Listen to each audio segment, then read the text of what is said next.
I don't know if you want to touch this, but yeah, sure, I'll watch it. Mainstream liberal coverage of AOC has consistently praised her poise, her fluency on evolving cultural issues, and her viral call-outs of the establishment. A not insignificant portion of the left has been mounting substantive criticisms of AOC since the end of the Bernie campaign. First came unconfirmed rumors that she had distanced herself from Bernie after his campaign touted a soft endorsement by popular podcaster Joe Rogan. When AOC was first elected, progressives cheered her choice to protest with climate youths in Nancy Pelosi's office. But the week she was sworn in for her second term, well, that news week was marred somewhat by her dismissive response to a grassroots campaign aimed at...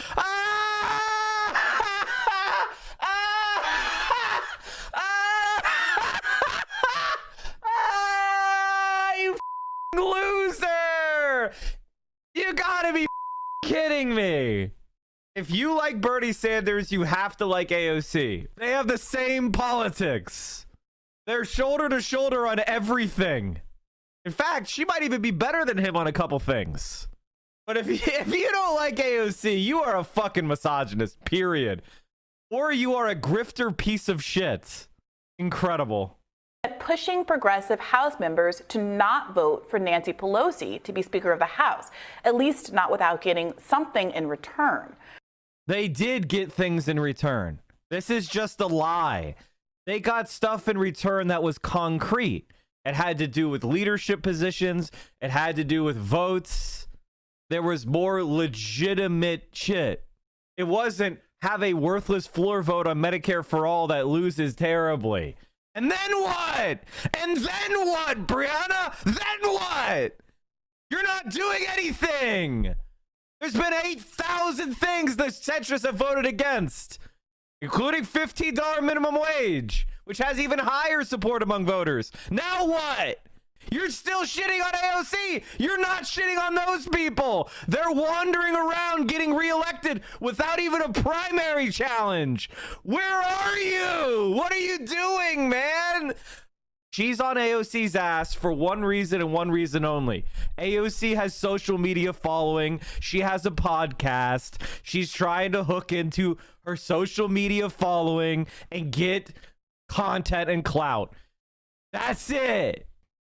Any socialist would be anti-AOC and at the very best see her as a complete compromise. This is one of those statements that's superficially true, but tactically brain dead. And a complete lack of understanding about how human brains function. AOC's policies are clearly social democratic in nature and inherently compromises with the existing structures of American society and capitalism, and our ways of achieving concessions that don't fundamentally alter the relation of people to the means of production. Therefore, they do not, in and of themselves, accomplish a socialist objective. No fucking shit! But we're so we don't have roving bands of communists that are doing direct assaults on the government. The state is not in question. We are not in a social moment of a rupture with the past. We are in a moment of stasis, of decay. And I'm trying to grasp on the reeds that'll start pulling down the rock slide. You're talking about, well, I wish in my fantasy that we're 20 years toward a revolution. It's not happening. If you're a leftist, if you're an actual leftist, not somebody who jerks off, who thinks you're a leftist, but an actual leftist, you know what you're doing right now? You're supporting the Starbucks organizers. You're supporting the Amazon organizers. You are supporting Bernie Sanders and AOC. You are supporting anti-war protesters. You are supporting the struggle for women's reproductive rights. You're not sitting there jerking off and going, you know, any day now, capitalism is going to collapse from its own contradictions. That's why AOC is bad. And the other thing is, Briahna Joy Gray is not a communist. She went to Harvard. She never read Capital. Why do you think she blocked me? She blocked me because she admitted on her Twitter account, I've never read Marx. She's a communications class media shill. She may actually be one of the worst commentators on the left, period. And she was terrible for a long time, too. But then she made friends with Michael Brooks. And Michael Brooks helped her become less stupid, quite frankly. And her interactions with Michael Brooks and her interactions with Majority Report put her on the radar of Bernie Sanders. She started having better takes. I don't know if she thinks she's going to be a congressperson one day or be on TV or what her plan is. I'd love to hear her personal, where she sees herself in 5 years. This ought to be fucking funny. On Fox News, maybe, as they're like the Alan Combs of the left. I think that's her hoped for career trajectory she's on. That's the trajectory she's hopeful for. That's her best case scenario. Even if you're a revolutionary communist, the way we know we get there is by weakening capital as much as we can in the imperial core. This will give third world revolution space to grow. See the wave in Latin America currently. And we do this by supporting any social democratic policies here. It's not only that. Most Americans are living conditions are getting worse. For many people, for millions of Americans, it's no better than being in an undeveloped country. Go to the black belt of Mississippi and tell me this is the imperial core. They have fucking guinea worm. By her dismissive response to a grassroots campaign aimed at pushing progressive House members. Dismissive response. Who is leading this grassroots campaign? Is Jimmy Dore? Not a socialist. Never claimed to be. Briahna Joy Gray? Is she a socialist? She never read a single word of Marx. Never read Capital. Pathetic loser. She did go to Harvard Law School, though. And she did work at a big law firm. So yeah, her fucking class position is in no way suspect when she goes and trashes a former bartender who became a Bernie organizer and then became the voice of the grassroots millennial left. Do you think being a SOCDEM is enough? I don't even know what enough means. I don't know what you mean. And I'm not saying that to be opaque. I'm saying that to tell you that you're quite frankly not thinking of things in a useful way. You are doing the, how do I say this without sounding ableist? There is an urge among human beings to categorize and make taxonomic boxes and think that they're engaging in labor by placing concepts and ideas and objects in these taxonomic boxes and go, wow, I did something. No, you fucking didn't. It is like building a model train of politics. Maybe you designed a really sophisticated switching system for the train that goes around your basement. Maybe you have a really cute little model town. It even has a working electrical and sewer system. Wow. That's not politics. That's not reality. You do not have a helmet on. You are not buckling your chin straps. You are not in the fucking trenches. You are not challenging capital. You are in a mind palace. Now, I'm not saying that educating yourself and enlightening yourself and learning and reading theory is useless. Actually, I think it's incredibly important. Why do you think Briahna Joy Gray is the way she is? Why do you think Jimmy Dore is the way he is? Why do you think there's so many people who are nominally with Bernie and then became attracted to the far right? Because they don't have ideology. They don't have politics. They don't have a rubric for why the world is the way they is. They're just responding emotionally, reactively to the establishment, which they despise. And they're floating toward whatever group seems to be challenging the establishment according to the media they consume. Not reality, but the perceived reality fed to them by the media. That's why you could say we could work with Boogaloo Boys or the alt-right against the establishment of both parties. You take the element of truth that we have a capitalist bourgeois democracy, and instead of recognizing the far right for what it is, fascism is the last and best lighted defense to capital. It's what they go to when the chips are down. You saying we'll ally with fascism against capitalism is a fucking contradiction and shows you fundamentally don't understand what's happening. You're walking willingly into the camp, dummy. You're surrendering without even a fight. Jesus Christ. Many people who claim to be sock dem aren't even sock dems. A lot of idiot liberals have learned that the term neoliberal is a slur levied against them by progressives, so they use the ironic cover pretending to be a neoliberal, disguising themselves as a social democrat to escape culpability for their belief system. If somebody claims to be a sock dem and hasn't read into the history of social democracy, they don't believe them. Real sock dems are analogous to and supportive of dem socks. Of course! Jimmy, Greenwald, Dore, and Joy Gray are what happens when you define your political worldview by who you hate rather than what you support. Exactly. They're all the same fucking thing. They're all privileged rich people in the media. And what do? They attack AOC, but it's not for ideological reasons. It's not for actual leftist reasons. It's media strategy disagreement or presentation or some sort of ticky-tack bullshit. Don't fall for this kind of dumbass shit. Seriously. Get smart. My God. To not vote for Nancy Pelosi to be Speaker of the House, at least not without getting something. They did. In return. The narrow margins in the House meant that the squad had the power to keep the third most powerful Democrat in the country out of her leadership seat.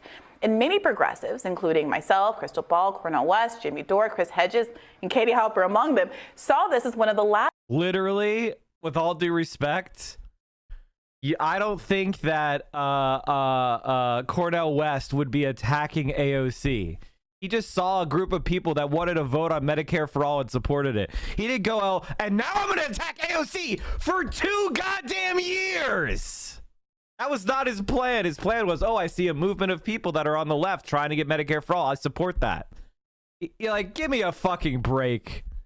The other people, Chris Hedges was anti-Bernie running for president in both 2016 and 2020. And he spent the entire 2016 campaign attacking Bernie Sanders from the left and telling people not to vote for him. Yeah, wow, what a genius. Katie Halper, I would say, is the least bad of those people, but she has dog shit takes like Trump is no worse than any Democrat. And Jimmy Dore doesn't even claim to be a socialist. Briahna Joy Gray, a fake lefty. He likes to call me, Glenn Greenwald. Anybody who's actually to the left of him, they call fake lefties and right wing. I told you that's what Glenn Greenwald doesn't even claim to be a leftist and never has. So I don't know why you claim him as a leftist when he doesn't claim it himself. they do, right? So if you get to the left of the Democratic Party, you're called a communist. That's what they did to Jill Stein. That's what they did to the Greens. You're red, you're Russian. That's what they did to us. So if you get to the left of the Democratic Party, they call you a right-winger. That's what they do. First of all, literally no one has used the phrase communist to describe any of you because none of you are communists. None of you claim to be communists. I'll never call someone a communist who doesn't want to be called a communist. I am not like Jimmy Dore. I don't engage in anti-communism. And so Cenk Uygur did that to Briahna Joy Gray because she's to the left of the Young Turks. Not hard to be to the left of the Young Turks.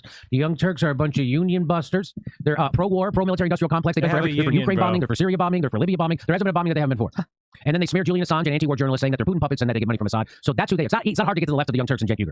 So Briahna Joy Gray did. You literally got money from Assad. You literally got money from Assad. That's not a smear. Assad is not a leftist either. Quite frankly, I don't think the left has much to say, if I'm being honest, about the Syrian civil war, because it's a struggle between the Islamist far right, supported by Saudi Arabia and the Gulf states, Assad, who is a authoritarian right-wing ultra-nationalist, supported by a similar government in Russia, and they're fighting over domination of Syria for those groups. There isn't a dog in the fight for leftists, quite frankly. Called her a fake leftist, and she, for whatever effing reason, went on his show. Because I guess she has this mission to be friends with people who the Kurds were the group that we supported. But in all seriousness, Turkey's in NATO. They're not going to allow a Kurdish state and want nothing to do with it. But it didn't work. But it's weird when people go on with Briahna Joy Gray to talk about something. It seems like they have a secret hidden agenda. Let's see if you can figure out what it is with Cenk Uygur. I wouldn't have Jimmy Dore on the show. I think Jimmy is Jimmy. I wasn't asking about Jimmy. What do you mean when you characterize me and Jimmy as having a quote-unquote because alliance? in the days where he was doing force the vote and all that nonsense. Cenk Uygur's own audience overwhelmingly supports this idea. And I support force the vote, as did Cornel West and Chris Hedges and Crystal Ball and Kyle Kalinske, members of GSA, and a whole lot of people on the left. But I would like if we keep this conversation focused on us and whatever your concerns were about me. Look, Briahna, so when Jimmy Dore, Jimmy did a video, Jimmy all the time. And I Jimmy. Well, Cenk, you should really talk to Jimmy. I'm not a ventriloquist dummy for Jimmy Dore, and I really wish you would respect me enough to engage with me as a human being that's sitting in front of you. And not Jimmy says in a speech, let's go to, hold job. Jimmy, No, I have to give you the that's your description. job. This is his audience, not mine. And they see something in Jimmy. And almost 9 out of 10 of them see right through his bullshit. And if Jimmy is attracting a certain kind of audience and pulling certain people to the I left, called who right. resonates with them, Anyway, I can't bear to talk about Jimmy. And I hate to say it, I love Jimmy Dore, and I always have. So make sure you go to jimmydorecomedy.com.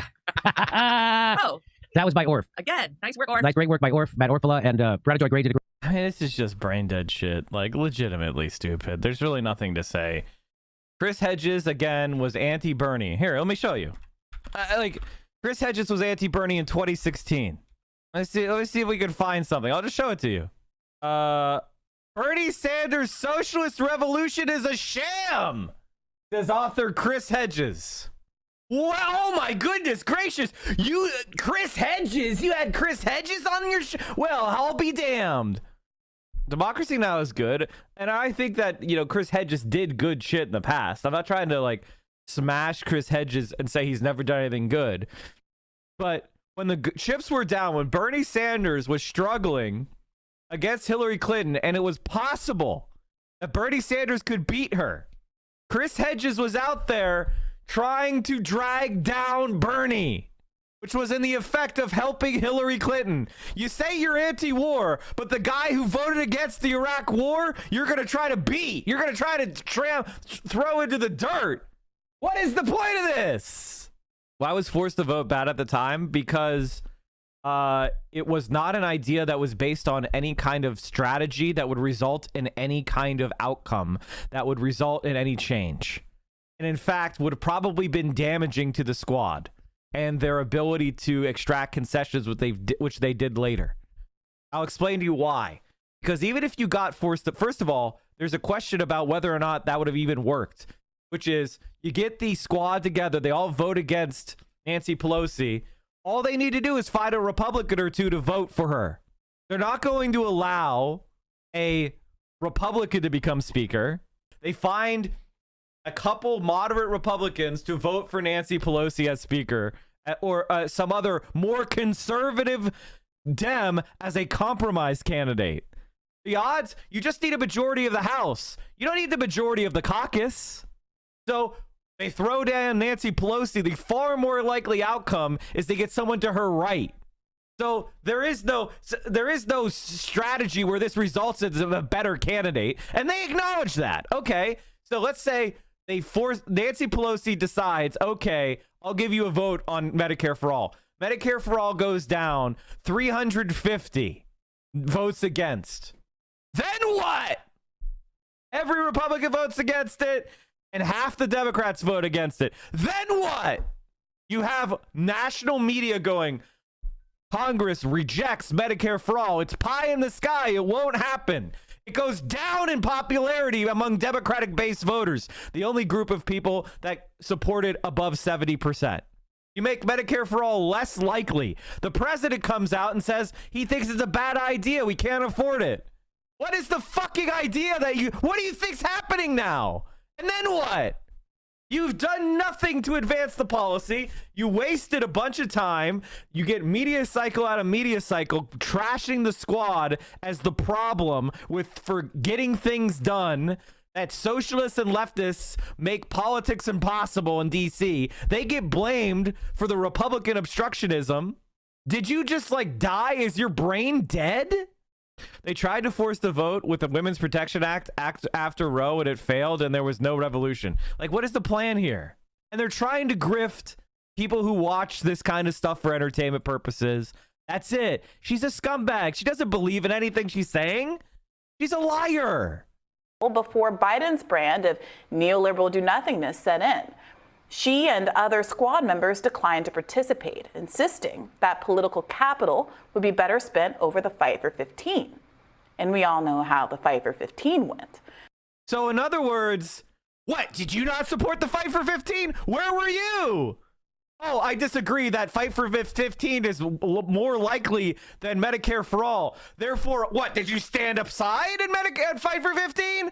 Did you not fight for 15? Where were you? I don't remember you fighting for 15. So you are meaningless. You're a loser. If anything, and this is something people need to hear, the more we expose the left as weak as it really is, the more people are going to get discouraged and quit. I don't come on here and tell you the reality of how the left is.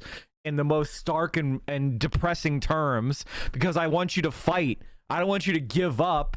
I don't want you to think it's impossible. I don't want you to take what is called an external locus of control and give up. That's why we have that saying, optimism of the pessimism of the intellect, optimism of the will. I want you to be optimistic of your will. I mean, you have to believe. Like, Jesus Christ. I would support First to Vote, but I'm not mad they didn't do it. Yeah, that's exactly what every reasonable person thinks. You're not talking about AOC is bad because Force to Vote didn't work in 2024. It's insanity. AOC fought valiantly to keep the Build Back Better bill from being bifurcated, predicting, rightly, that corporatists in both parties would throw the human infrastructure bill that provided substantive relief for American families under the bus. But and then what happened, Briahna? Then what happened? The squad voted against the bipartisan infrastructure bill. Did the media say, they were right? Everybody listen to AOC. Vote AOC. Biden's stupid. Nancy Pelosi stupid. What did they do? The media sucked Manchin's cock for finally giving them a shit bill. Who was at the signing ceremony for the Inflation Reduction Act? Who got the pen? Joe Manchin did, not AOC. Nobody went, wow, this. There were people on Twitter saying Manchin is more of a team player than the squad. That was the media lie. You know what the left needs? Cheerleaders. There isn't a goddamn enough cheerleaders. We need our own propaganda. But a lot of people that are leftists, intellectual leftists, got that way because of critical thinking and thought, and they have a distaste for propaganda. Normies don't. And the reason the right wing is winning is because they figured that out. They fully embraced nihilism and lying for their own cause. Declined to call out Progressive Caucus leader Pramila Jayapal for pressuring her caucus not to use their leverage to keep the incredibly popular $15 minimum wage in the American Rescue Plan. And although Nancy Pelosi... That was held out of the reconciliation by the parliamentarian. They couldn't do they can't do $50 minimum wage because Kamala Harris ruled under the advice of the parliamentarian that it was not legal under the reconciliation law rules. That's the reality. And so what? Literally made AOC cry on the House floor as she leaned on her to vote for additional Iron Dome funding for Israel. AOC has yet to call Pelosi out as an enemy of working people's interests. AOC has been criticized for taking a number of votes that are out of step with her professed anti-war beliefs, including voting for military aid to Ukraine. She also gave vague answers when asked about her support for Julian Assange in December of 2020. She's actually quoting Marjorie Taylor Greene. Bernie Sanders' socialist revolution is a sham, says author Chris Hedges. Wow, thank God. Wow, we should listen to Chris Hedges. By the way, he was totally wrong. He was completely wrong. The socialist movement in America exploded because of Bernie Sanders and still is. Organized labor has finally got its own little bit of energy again because of Bernie Sanders. Chris Hedges was completely wrong. Fucking wrong. Not even close to right. Completely wrong. Yet we're supposed to listen to that, dummy? Fuck you. Are you watching the stream unsubbed? You're making income inequality worse. You are doing anti-praxis. We are the only Twitch stream that will not accept scam advertisers, and I will never fuck you over by selling you crap.